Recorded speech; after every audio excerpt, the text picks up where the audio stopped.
Good morning. Good morning. Praise the Lord.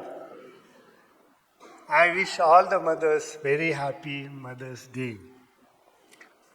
आईबद्दल पवित्र शास्त्रामध्ये कितीतरी गोष्टी लिहिलेल्या आहेत आणि कितीतरी मदर्सबद्दल आपल्याला पवित्र शास्त्रामध्ये वाचायला मिळतं. कितीतरी मदर्सच्या द्वारे आपल्याला इन्स्पिरेशन मिळतं. पण आज मी जी मदर निवडलेली आहे तिला 3 मुलं आहेत टोटली. सर्वात पहिली आहे मुलगी आहे, ती संदेष्टी आहे, ती म्युझिशियन आहे, ती क्वायर लीडर आहे. कोण सांगू शकतं ना? यस, कोण? एवढा अवघड प्रश्नच नाही. बर, दुसरा क्लू. दुसरा तिचा मुलगा आहे, मोठा मुलगा, तो इस्रायलाचा महायाजक आहे, मुख्य याजक आहे. आणि तिसरा जो आहे तो इस्रायलाचा डिलिव्हरर आहे. 3 मुलं म्हणजे टोटल 3 मुलं म्हणजे 1 मुलगी आणि 2 मुलं. त्यांच्या आईबद्दल आपण आज बघणार आहोत. कोण सांगू शकतं त्या आईचं नाव? यकवेद. मायकल सोडून बाकी कोण सांगू शकतं का? ठीक आहे. ओके. यकवेद किंवा जॅकोबेद हे फक्त 2च वेळेस नाव आलेलं आहे.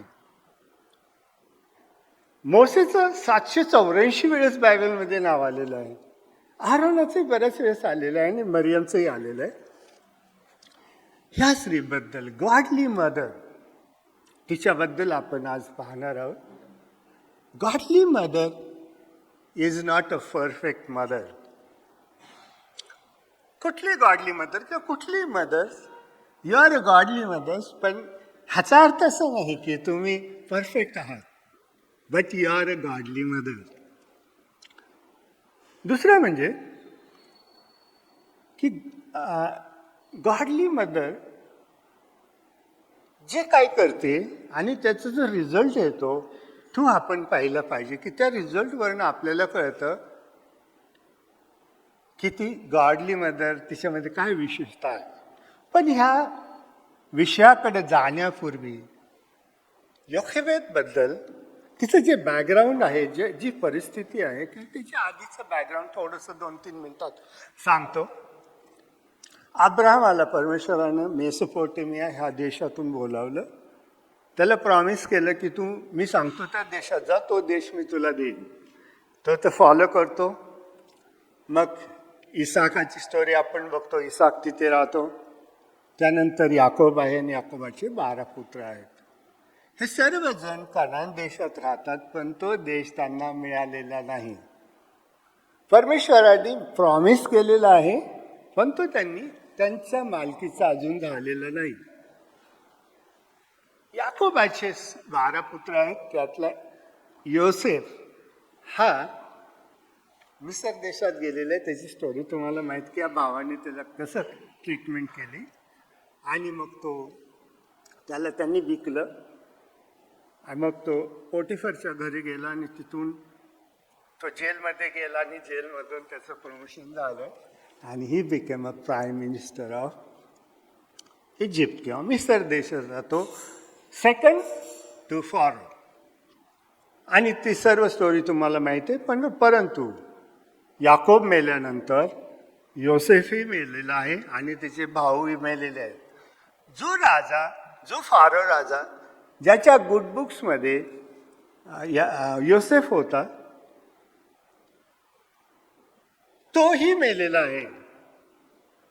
योसेफ जेव्हा अधिकारावर होता, ज्या वेळेस दुष्काळ पडला सर्व देशामध्ये कनान आणि आजूबाजूच्या, त्यावेळेस फारो राजांनी योसेफाला सांगितलं की तुझे भाऊ आणि तुझे आई वडील सर्वांना तू घेऊन ये. आणि ते अशा प्रकारे टोटल 69+1 योसेफ आधीच मिसर देशात आहे आणि 69 लोक तिथं येतात, गोशेन प्रांतात राहतात आणि तिथे ते मल्टिप्लाय होतात. आणि कालांतराने तो राजा मरतो, योसेफ मरतो. पण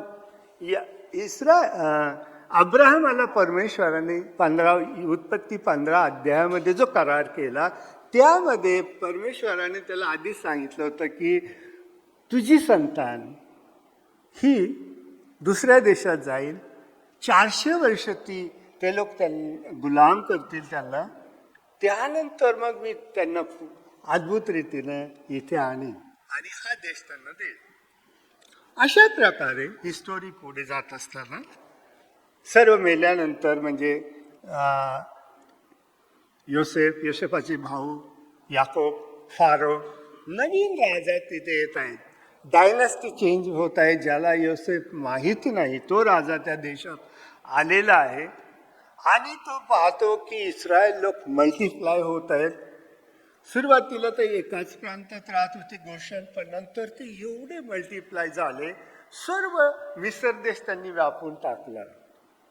आणि मग तो राजा म्हटलं की असं होऊ शकतं की आपला शत्रू जर लढाई झाली तर हे लोक शत्रूला मिळून ते इथून निघून जातील, म्हणून आपण यांच्याशी काय करू, डील करू, यांच्याशी ह्यांना असं काही करू की त्यांना आपण गुलाम करू. त्यांना भयंकर असं म्हणजे वेठबिगारीचे काम, शेतातले काम, विटा बनवण्याचं काम आणि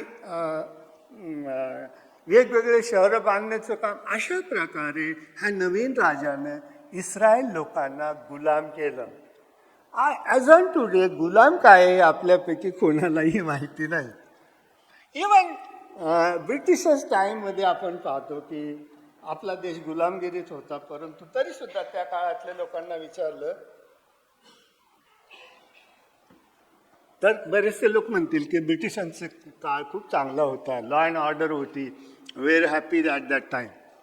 खऱ्या अर्थाने प्रत्येक व्यक्ती अशी गुलाम नव्हती ब्रिटिशांच्या काळात की जशा इथं इस्रायल लोक गुलाम आहेत. त्यांना वेठबिगारीचे काम करायचे, त्यांना विटा बनवायच्या, शेतात काम करायचं आणि त्यांना त्यांच्यावर ह्या नवीन फारो राजाने टास्क मास्टर बनवलेत आणि सर्व इस्रायल लोक योकेबेद आणि अमराम हे दोघंही, हे सर्व इस्रायल लोक गुलाम आहेत. ही जी स्त्री आहे, ही जी गॉडली मदर आहे ती गुलाम आहे, तिला स्वातंत्र्य नाही. आणि अंधकाराचा समय आहे तो. हे लोक आक्रोश करत आहेत की हे परमेश्वरा तू आम्हाला या त्रासातून वाचव. ह्या लोकांना देव तसं म्हटलं तर देव माहिती नाही, बायबल त्यांच्याकडे नाही, योकेबेदकडे बायबल नाही, कारण बायबल लिहिलेलंच नाही अजून. मोसेचा जन्म व्हायचा आहे, तो मोठा व्हायचा आहे, त्याला ते 5 पुस्तकं पुढे जाऊन ते लिहायची, त्यांच्याकडे रिटनमध्ये काहीही नाही. परमेश्वराची आराधना कशी करायची ह्या लोकांना काहीच माहीत नाही. पुढे जाऊन मोसेने त्यांना आज्ञा दिल्या कशा प्रकारे आराधना करायची. त्यांच्याकडे काय माहित आहे की एक पिढी दुसऱ्या पिढीला, एक जनरेशन दुसऱ्या जनरेशनला सांगत आहे की आदम हवाला परमेश्वर कोण आहे, अब्राहमाचा परमेश्वर कोण आहे, त्यांनी कसं आदम हवाला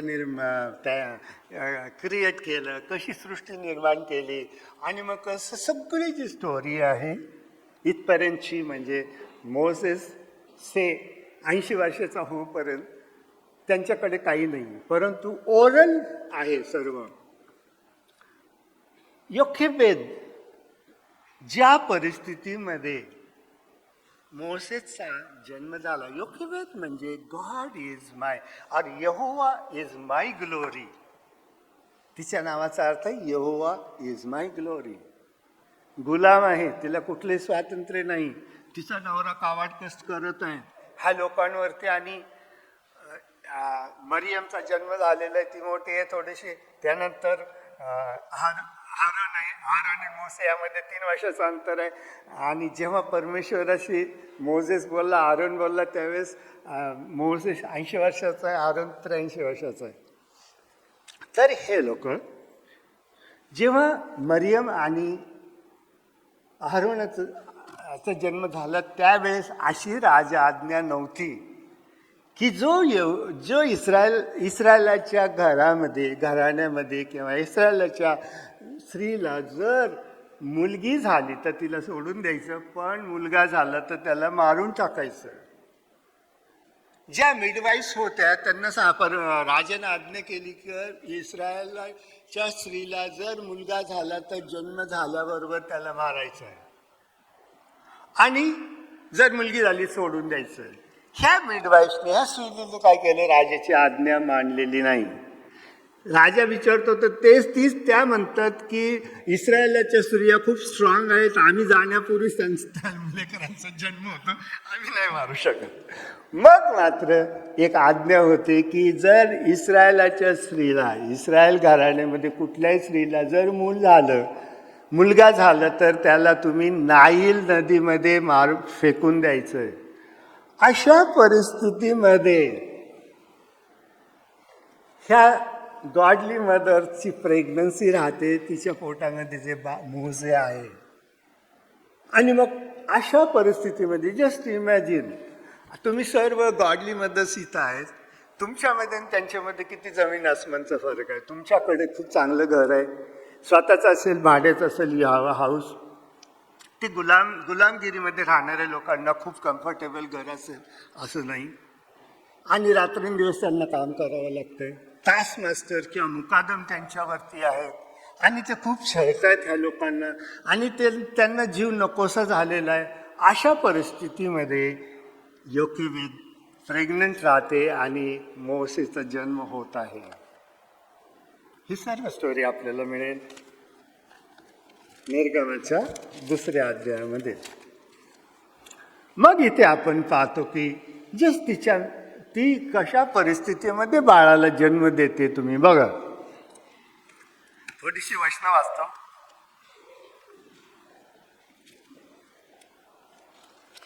लेवी वंशातल्या एका पुरुषाने जाऊन लेवीची कन्या बायको केली. ती स्त्री गर्भवती होऊन तिला मुलगा झाला. तो बालक सुंदर आहे हे पाहून तिने त्याला 3 महिने लपवून ठेवले.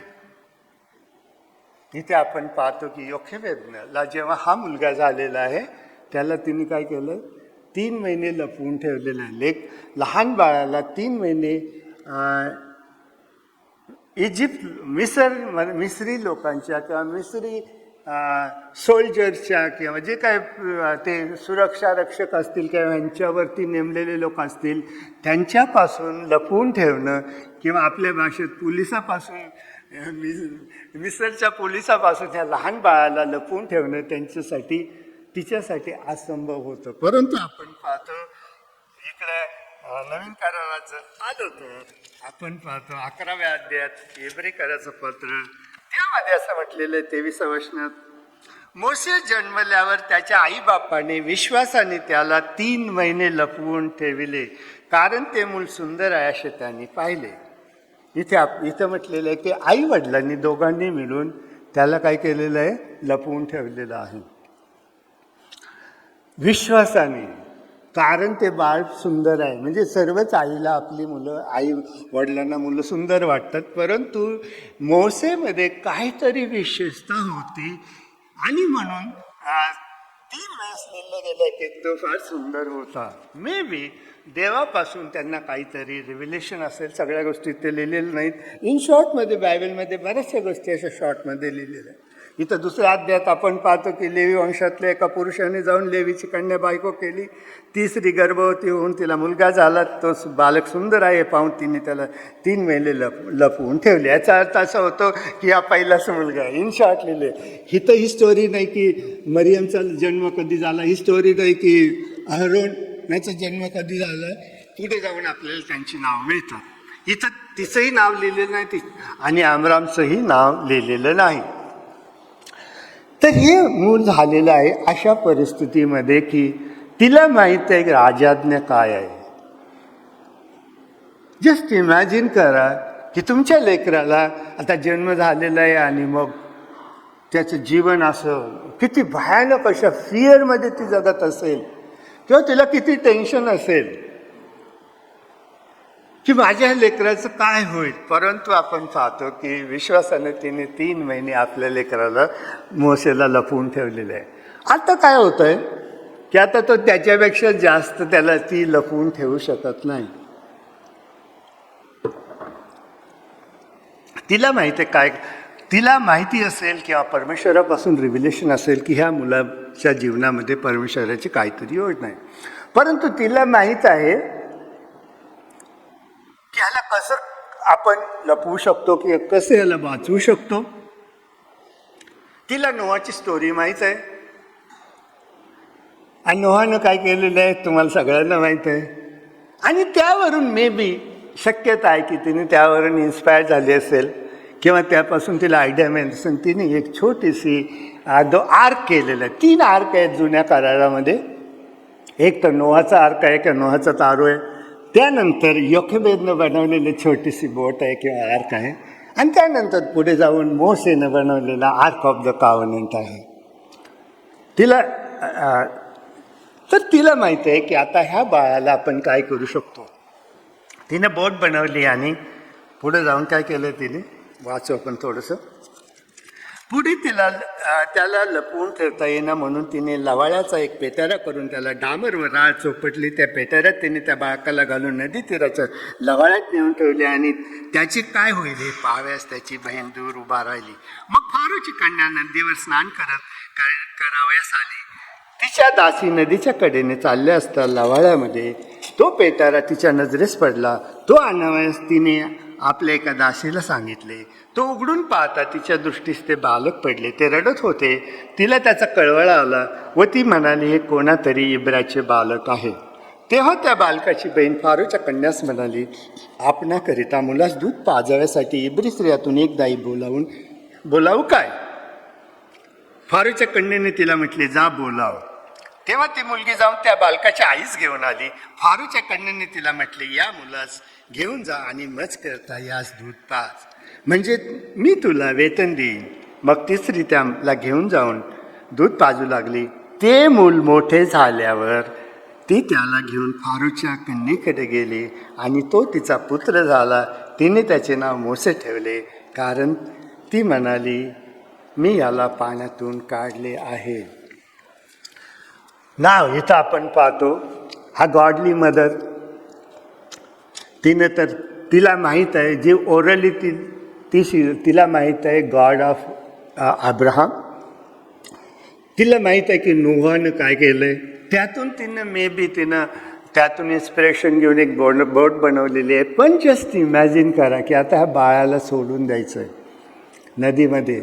आज्ञा ही आहे की इस्रायलाच्या मुलांना जन्म झालेल्या बाळकांना नाही नदीमध्ये फेकायचं आहे. ही सुद्धा तेच करते पण ती बोटमध्ये त्याला ठेवते आणि तिथून ती सोडते. तिच्या अंतःकरणात काय झालं असेल. परंतु पुढे आपण पाहतो की त्याबद्दल लिहिलेले की ती विश्वासाने तिने हे सर्व कार्य केलं. Godly mother will have a great faith.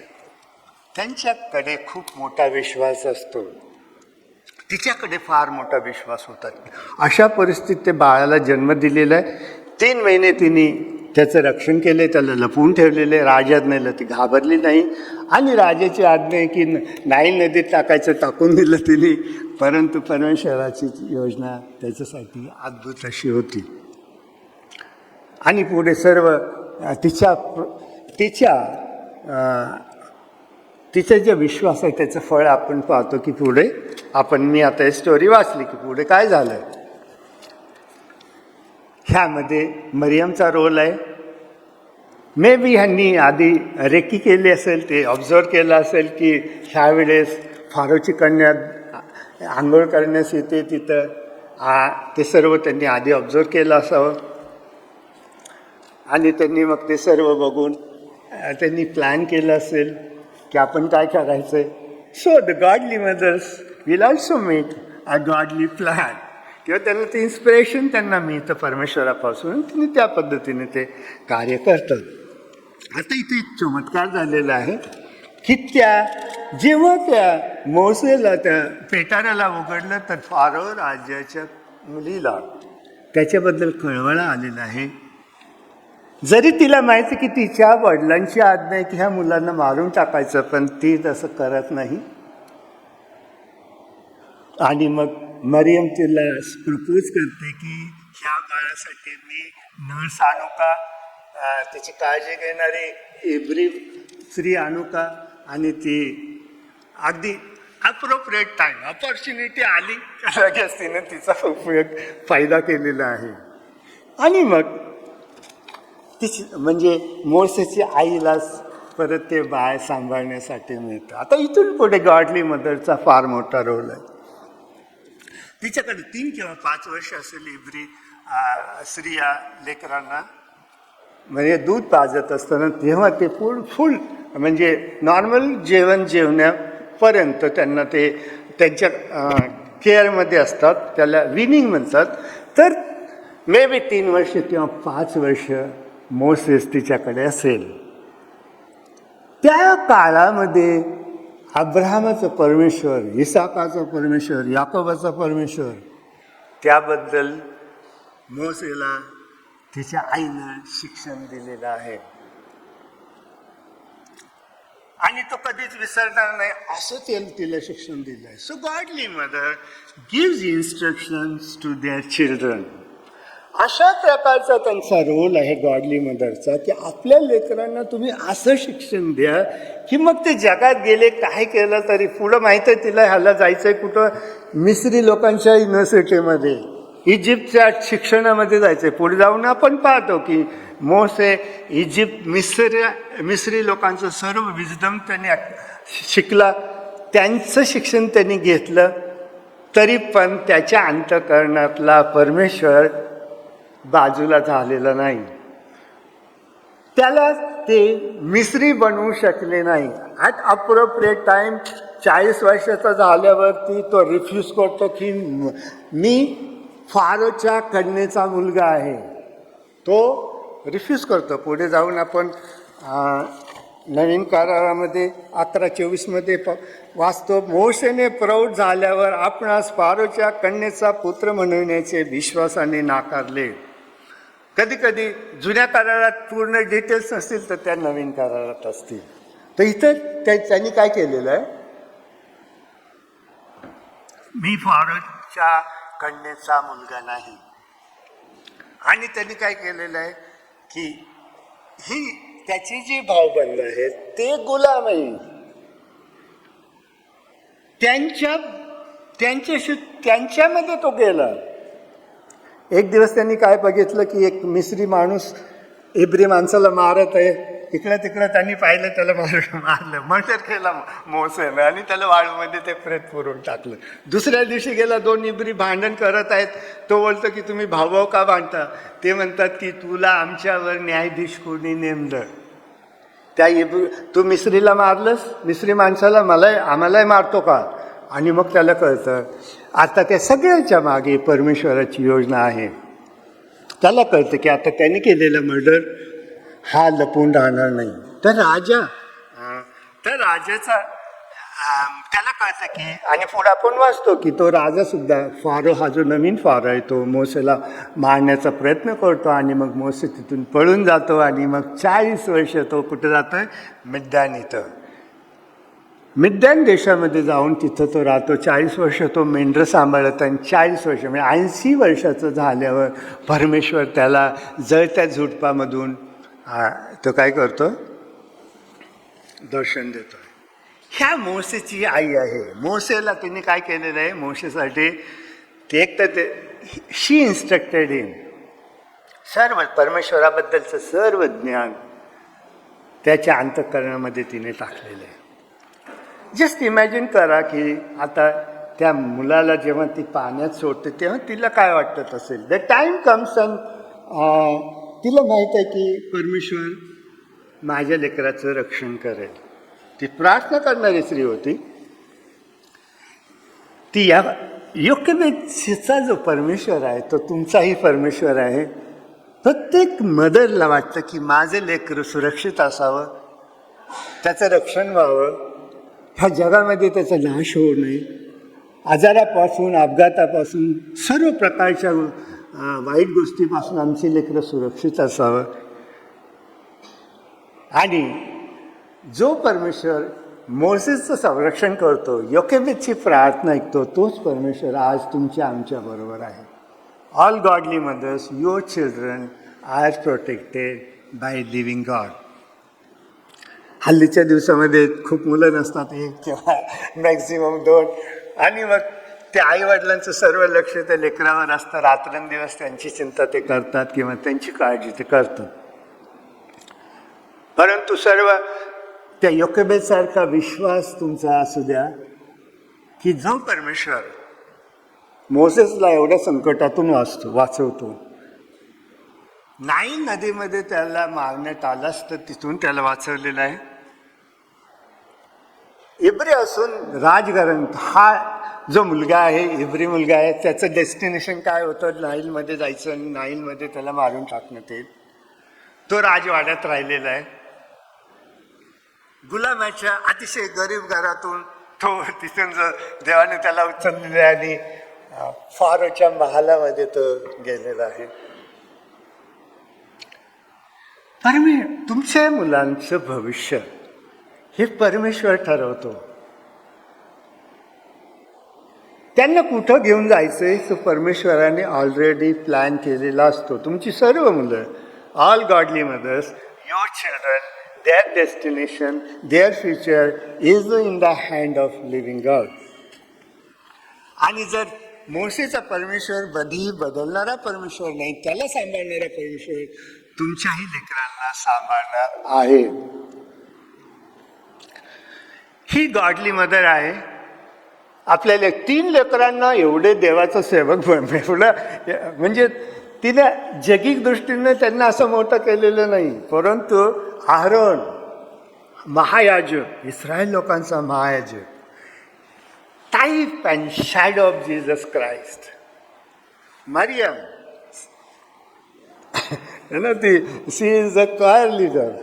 आणि संदेष्टी असं लिहिलेलं आहे निर्गमाच्या 15व्या अध्यायामध्ये, ती संदेष्टी होती. आणि मोसेसबद्दल तर विचारायलाच नको. अशी मुलं तशी तयार झाली. गॉडली मदर्सच्या मुलांचं जे फ्युचर आहे ते अतिशय ब्राईट आहे.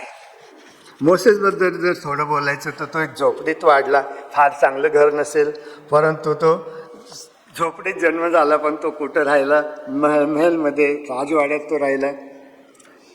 त्याच्या जीवनामध्ये सुरुवात गरिबीने झाली, परंतु तो काय झालेला आहे, अनलिमिटेड वेल्थ त्यांनी एन्जॉय केली काही दिवस. तो म्हणजे एक शूर योद्धाही होता. सर्व स्किल त्याने मी इजिप्तमध्ये शिकलेला आहे. पण पुढे जाऊन तो काय करतोय? मेंढरांना सांभाळतोय, कीपर ऑफ फ्लॉक. जरी तो इजिप्तमधलं जे विजडम आहे किंवा शिक्षण त्यांनी घेतलं, पण तो विश्वासाने जगला. ही लिव्ड बाय फेथ. तुमची मुलं किती शिकली तरी they must have faith in living God. ते खरं म्हणजे त्याचं जीवन जे होतं ते शहरामध्ये वाढलं होतं, परंतु त्याला जंगलामध्ये राहावं लागलं. त्याला बोलता यायचं नाही. म्हणजे तो परमेश्वराला काय म्हणतो, मी जड ओठाचा आहे, माझी जीभ जड आहे, मला फ्लुएंटली बोलता येत नाही. पण तो देवाशी बोलला. त्याच्या हातामध्ये काय होतं? एकच काठी होती, शेफर्ड्स रॉड. पण त्या काठीमध्ये डिवाइन पॉवर होती. आणि त्या काठीच्या द्वारे त्यांनी काय केलेलं आहे, अद्भुतचिन्ह चमत्कार करून तो he was a deliverer of Israel. Israel राष्ट्र, जरी इस्रायलाचा फोरफादर अब्राम असला, परंतु ह्या राष्ट्राला सोडवणारा, गुलामगिरीतून बाहेर काढणारा, त्यांना लीड करणारा लॉ गिव्हर तो मोझेस आहे. अशा महान व्यक्तीची आई आहे. पण तो महान झाला कारण त्या जोकेबेदनं त्याच्या अंतःकरणामध्ये विश्वास, ती स्वतः देवावर विश्वास ठेवणारी होती आणि तो विश्वास तिने आपल्या मुलामध्ये इम्प्लांट केलेला आहे. तुमच्या मुलांना तुम्ही परमेश्वराबद्दल, जिवंत परमेश्वर, आकाश आणि पृथ्वीचा निर्माण करणारा परमेश्वर, कधी न बदलणारा परमेश्वर आणि तो सर्व काही करू शकतो, त्यावरचा विश्वास तुम्ही तुमच्या लेकरामध्ये इम्प्लांट करणं अतिशय महत्त्वाचं आहे. आणि त्यापेक्षा आधी कसं म्हणजे जेव्हा त्यांच्या अंतःकरणामध्ये परमेश्वरावरचा विश्वास असेल तर मग काही होऊ शकतं त्यांचं जीवन. म्हणजे you can, no one can stop them. एवढा हा मायटी मॅन आदम पासून येशू ख्रिस्तापर्यंत मोसे एवढा ग्रेट माणूस जन्माला आलेला नाही, येशू ख्रिस्त सोडून. येशू ख्रिस्ताचं तर एक जरी त्यांनी लॉ म्हणजे नियमशास्त्र दिलं, पहिली 5 पुस्तकं त्यांनी लिहिली, निर्गम पासून पुढे ठीक आहे, तो त्याच्या आधीचं जो उत्पत्ती आहे त्याचा कोणी शिकवलं असेल, कसं त्यांनी लिहिलं. May be he might have learn from Jochebed, may be he might have learn from his father, आणि काही अजून काही त्यांच्याकडे. जेव्हा याकोब मिसर देशात गेला तो त्यांनी काही रेकॉर्ड्स घेऊन गेला असेल, ह्या सर्व गोष्टी त्यांच्याकडे होत्या. परंतु इन रायटिंग, बायबल नसतानाही, देवाचं वचन नसतानाही योकेबेदनं she put all the instructions in the heart of Moses, आणि तेही 5 वर्षाच्या आत. एवढं त्या लेकराला तिने स्ट्रॉंग बनवलं मोसेला की तो पुढे जाऊन मग तो माहिती. आणि असा व्यक्ती, when he died, no one was there, and who buried him? God. परमेश्वराने त्याला पुरलेलं आहे. अशा महान मुलाला बनवणारी स्त्री, तिनं केलेलं काम 5 वर्षामध्ये, जास्तीत जास्त 5 इयर्समध्ये एवढं काय त्याच्या अंतःकरणात परमेश्वराबद्दलचा विश्वास. ह्या स्त्रीनं त्याला एवढं तिचं सर्व त्याने बघितलं असेल, ती करत असणारी प्रार्थना, इंटरसेशन तिने पाहिलं असेल, त्याने पाहिलं असेल. त्या तिच्या जीवनाचा एवढा परिणाम मोसेसच्या जीवनावर झाला की पुढे जाऊन त्याला ती सर्व फळं मिळाली. गॉडली मदर्स,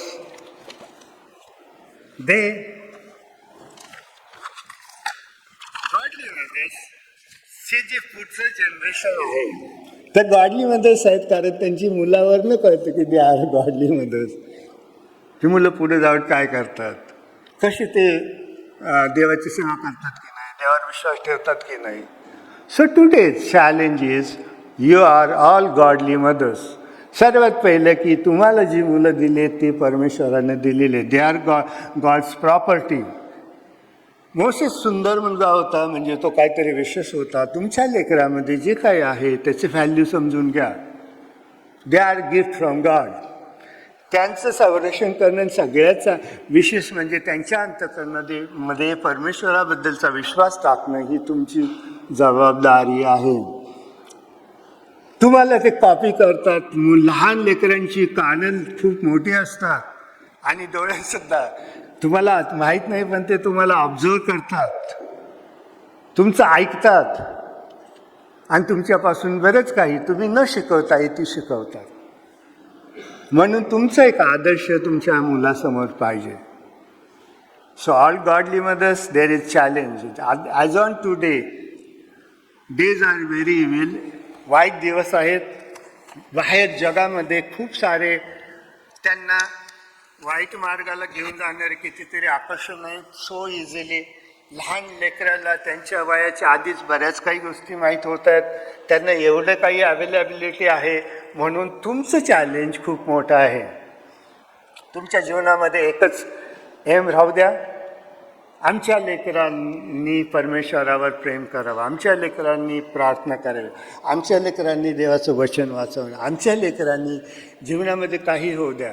मोसेसचं जीवन खूप असं त्रासाने भरलेलं जीवन होतं. कितीतरी चॅलेंजेस त्याच्या जीवनात होते. परंतु तो फार म्हणजे त्यांनी काय केलेलं आहे की त्याचं नाव अजरामर झालेलं आहे. नवीन करारामध्ये आपण पाहतो येशू ख्रिस्ताला जेव्हा त्याचं डोंगरावर त्याचं रूपांतर झालं त्यावेळेस मोसेस तिथे येत आहे. तर अशा प्रकारचं जनरेशन निर्माण व्हावं. एकदम मोसेस, देवा मोसेस तर लगेच मोसेस करतो असं नाही. प्रत्येकाच प्रत्येकाला वेगवेगळ्या प्रकारे तो निर्माण करतो. No copying, no duplicate. परमेश्वर प्रत्येक जण हटके आहे, वेगळा आहे. तुमची सर्व मुलं वेगवेगळी आहेत. आरोन आणि मोझेस सारखे नाही, तुमची मुलं वेगवेगळी आहेत. आणि वी डोंट नो त्या पुढे जाऊन ते देव त्यांना कुठं घेऊन जाणार आहे. पण निश्चितच परमेश्वर तुमच्या लेकरांना आशीर्वाद देईल. देवाच्या हातात त्यांना सोपवा, सर्व चिंता काळज्या देवावर टाका आणि परमेश्वर त्यांना सांभाळण्यास समर्थ आहे. तो बदललेला नाही. देवबाप करो आणि तुम्हाला ह्या वचनाच्या द्वारे आशीर्वाद देव.